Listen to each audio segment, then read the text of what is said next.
When the first Europeans arrived in North America, they did not find an unpopulated wilderness. Columbus and his successors came into a world which, in some places, was as densely populated as Europe. Some 2 million indigenous people were scattered across the continent.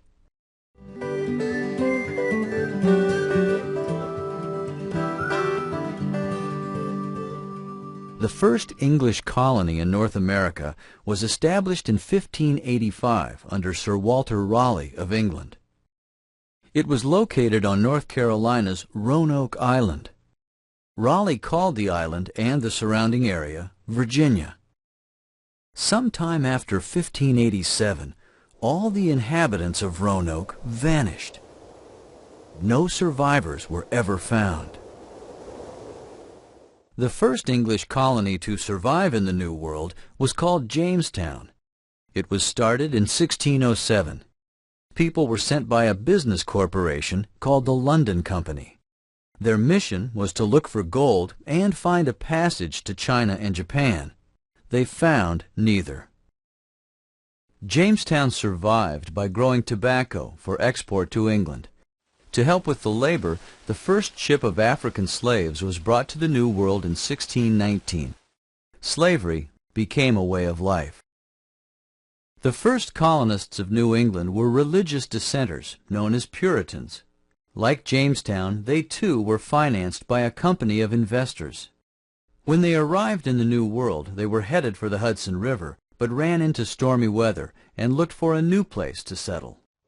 Aboard ship, many people signed their own charter, now called the Mayflower Compact. It was an agreement among them to stay together and form the Plymouth Colony. A colony is a place that belongs to another country.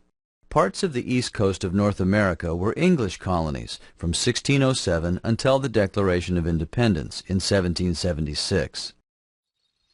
Some of the early colonists maintained peaceful relations with the native people, who helped them survive in the New World.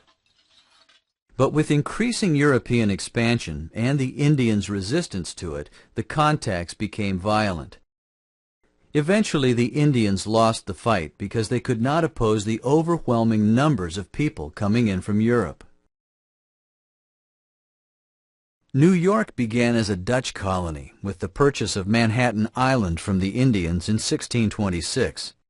It was taken over by England in 1664, along with New Jersey.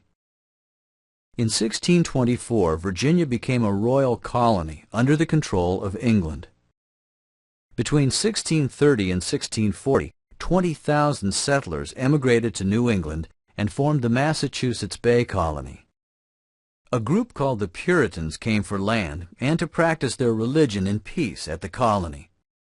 Many people in Boston protested the religious intolerance of the Puritans and were banished. Some of those who were banished went on to create other communities. Rhode Island in 1636, which was the first to welcome Jews and Quakers. Also Connecticut in 1636. And New Hampshire in 1638. An area called New Sweden, or what we now call Delaware, had its first permanent settlement in 1638. William Penn, a Quaker, founded Pennsylvania in 1682. He regarded the colony as a place where Quakers and people of other faiths could enjoy religious freedom. In 1732, Georgia was formed, the last of the 13 original colonies.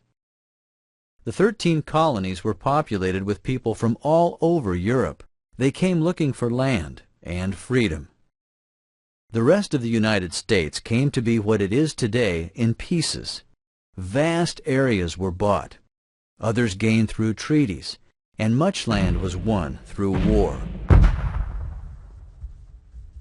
Commercialism was always a factor. People wanted furs to trade, land for crops, routes for commerce, and gold and other metals to mine.